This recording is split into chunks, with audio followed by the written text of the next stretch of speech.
Welcome again, welcome back to my channel and welcome back to my FB page or my FB account. This is Cosmic Gemstones by Lincoln Eserio at your service. So again, panibagong topic, panibagong discussion na naman po.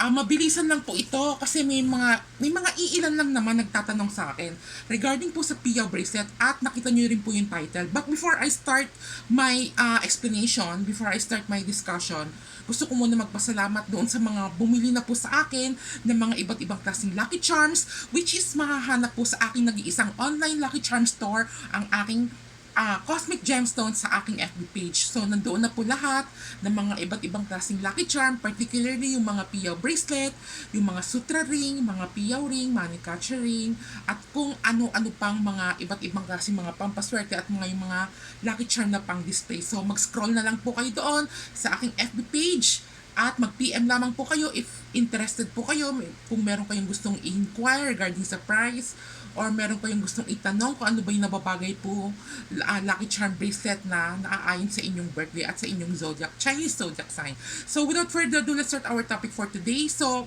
mabilis lang po ito, aabot lang po ito ng mga 10 or 11 minutes. May mga iilan nagtatanong sa akin, bakit daw ba? Kasi ang Pia bracelet po, ang Pia bracelet ko po, yun po yung pinakamabili po talaga sa akin. So, ang suot ko po ngayon ay ang Tiger Eye stone with Pia at surrounded by golden rings. So, may mga nagtatanong kasi, isa po kasi sa mga bawal, kung kayo po ay may mga Pia bracelet, bawal po ito hawakan ng ibang tao. Okay? Ngayon, isa po yan sa mga bawal. Actually, 5 po yung bawal eh. At nagawan ko na po yung guidelines regarding that. So, may mga iilan nagtatanong, naku-curious po sila, lalo na yung mga bumili na po sa akin, yung mga bumili na sa akin ng mga Pia bracelet, yung mga suki ko. Nagtataka talaga sila. Of all the bawal, bakit bawal hawakan ng ibang tao yung mga Pia bracelet? Ito po yung papaliwanag ko sa inyo ngayon. Meron po akong tatlong pinaka-main reason or pinaka-tatlong main na dahilan kung bakit bawal hawakan ng ibang tao ang inyong mga bagong biling Pia bracelet or kung kayo po ay may mga Pia bracelet. Okay? So, ano-ano nga ba itong mga bawal na ito? Kasi kailangan, lalo na po kailangan nyo sundin po itong mga bawal na ito. At kung nagawa mo nyo man yung bawal, halimbawa may mga nakahawak, may mga remedyo naman po ito, at i-discuss po natin yan maya-maya lamang po. Okay? So, alam niyo naman po, yung sa mga nakakakilala na sa akin, yung mga nakabili na sa akin ng mga Pia bracelet, dinadaan ko po yan sa cleansing bowl at activation bell under the name and birthday ng owner, and then nilalapat ko po siya sa selenite tower stone to energize the bracelet. So, makakasigurado po kayo na lahat ng mga bumibili sa akin ng mga Lucky Charm, particularly yung mga Pia bracelet, ay talagang idadaan ko po talaga siya sa proseso ng pagriritual using the cleansing bowl and activation bell under the name and birthday ng owner. Meron na rin po akong videos dyan. Check nyo na lang po sa aking YouTube channel, ang Cosmic Gemstones. Meron din po akong video ng example ng pagriritual sa aking FB page video. I-check nyo na lang po. Okay? So, kapag na-ritual na po kasi yan, doon na po papasok yung mga bawal.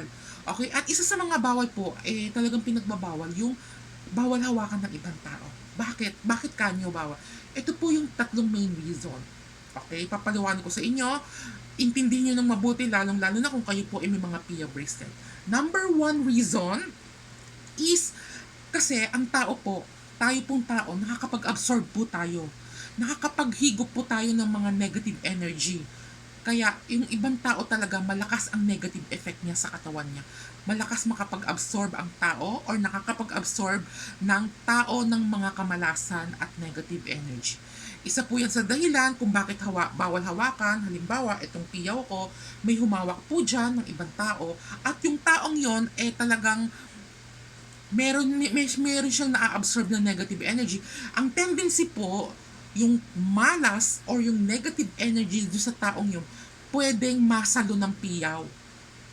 Pwedeng ma-absorb ng piyaw yun. Siyempre, ayaw naman natin na makakakuha tayo ng mga virus ng kamalasan or yung tinatawag na negative energy na nagko-convert sa mga misfortune, nagko-convert sa mga iba't ibang klaseng kamalasan. Okay? So, although ang piyaw naman po ay protection, pero hanggat maaari, ayaw natin makahawa ng malas ng ibang tao. Ayaw natin ma-absorb ng suot-suot nating piyaw. Kaya isa po yan sa mga talagang, kaya kung bakit bawal hawakan ng ibang tao yung negative energy na dala-dala ng tao na na-absorb niya na hindi niya alam na nakapagdala-dala siya ng mga kamalasan, pwedeng makuha ng piyaw. Which is ayaw natin mahigop, no? Sa kanya na lang yun, hindi pwede sa atin, di ba? Okay, so yun po yung iniiwasan. Number 2, okay? Yung number 2, kaya isa siya bawal hawakan ng ibang tao ang inyong mga piyaw, lalo na kung dumaan po ito sa ritual ng pag-activate using the cleansing ball and activation bell, ay yung taglay-taglay niyang swerte. Alam naman po natin, ang piyaw ay nag-gather po yan ng positive energy. Humihigop po ang piyaw ng mga swerte. Positive energy, good luck, wealth, luck, okay, prosperity, abundance, and protection po. Okay, ang tendency niyan, pag may ibang taong makahawak, may possibility din po na yung swerte, okay, yung swerte na para sa inyo, since kayo yung owner, okay, since kayo yung master ng inyong piyaw, pwedeng malipat yung swerte doon sa humawak. May possibility po yan. Kaya, isa din po yan sa pinaka-iniingat-ingatan natin sa mga pinapaano ko sa mga customer ko na bumili na sa akin. Hanggat maaari, avoid na ibang tao na ipahawak sa ibang tao po ito. Kasi nga, yung swerte ng makukuha ng piyaw, ng mga ma-absorb ng piyaw nyo, pwedeng malipat dun sa taong yun. At siya yung suswerte. Okay? There is a strong possibility. Okay? Number 3, isa pa sa pinaka main reason kung bakit bawal po ito hawakan ng ibang tao. Or, halimbawa, iba-ibang, syempre hindi natin maiiwasan, iba-ibang taong nakakahawak nito, nadadaplisan, nag-aano, di ba? Hindi natin maiiwasan. May tendency po, tuluyan na po itong mawalan ng bisa. Okay? Kasi, ang piyaw po, tayo po yung master niya, tayo yung kinikilala niyang master. Kaya dapat tayo lang po yung pwedeng humawak sa kanya, humimas at mag-wish po. Para madalas po natin dapat hawak-hawakan si piyaw just to remind the piyaw na tayo po yung master niya at kung ano man yung magagather niyang wealth, kung ano man yung mahihigop ng positive energy, sa atin lang po niya ibibigay. Okay? Since maraming humahawak, aksidenteng maraming humahawak, may possibility na yun nga mapunta yung swerte at tuluyan nang mawalan ng bisa. Mawawala na po ng epekto sa inyo yun. Ang inyong mga nabiling piyaw bracelet. Kaya lagi ko nare-remind sa mga bumibili sa akin na talagang hanggat maaari iwasan na may ibang taong makahawak. Okay? Tama yung sinabi ni Diwata, yung napanood ko kasi meron siyang, ewan ko kung napanood nyo to sa Facebook video, meron si Boss Toyo, binigyan siya ng piyaw bracelet. At isa sa pinaka-remind sa kanya is bawal talaga hawakan ng ibang tao. Kasi nga yung swerte, pwedeng ma-absorb nung taong yon. Okay? So, once na-absorb yun, may tendency na mawawalan siya ng bisa sa inyo. Okay? So, ito yung may mga nagtatanong, ano ba yung pinaka-magandang mainam na gawin or yung pinaka-remedyo pag aksidenteng may nakahawak ng ibang tao? Okay, doon sa mga nakakakilala na sa akin, doon sa mga suki ko, nabanggit ko na yan, kung ano po yung tamang remedyo, napakabilis lamang po.